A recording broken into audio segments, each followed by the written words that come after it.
The two biggest keys for us tonight were the two things we did the worst, which was, number one, rebounding. We just didn't compete on the glass. And it wasn't that we got rebounded, it was that we didn't compete on the glass. And they're the second leading offensive rebound percentage team in the country. They're number one offensive rebounding team in the league for a reason. They're big. They're big, they're active, they're athletic. And like I said to our guys, there's going to be a collision. So why don't you try to be there first? Because there's going to be a collision. And so we didn't compete on the glass. And then our transition defense of getting back, that hurt us in the first half. And again, our team today played based on how they shot the ball, right? And they just played based on that. And that's the sign of the immaturity and youthfulness that we have with all these new guys and some veterans that just don't understand. I mean, it's going to come if you just keep going the right way. And they haven't had enormous success in the past to be able to fall back on. And but they beat us because they turned us over and got those buckets, and they really did just an outstanding job on the glass. And they're hard to deal with. They're a tremendous team, and he's a tremendous coach. Question?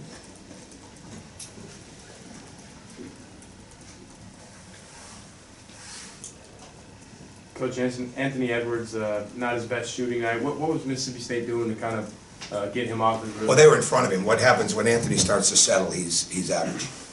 All right, he's a tremendous talent when he's attacking and when he's ready to shoot and open. But, you know, they did what everybody else did. They got a guy in front of him. And the more that he dribbles it, then the more the rest of the defense comes.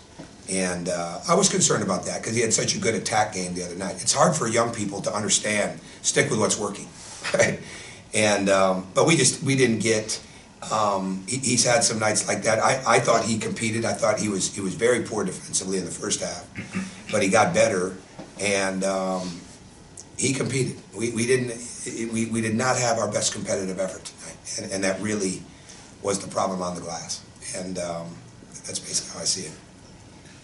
Tyson Carter has come off the bench for them the last two games and started to find his shooting range. How difficult does that make? Well, he's really good. He'd been in a slump, you know, from looking at the numbers.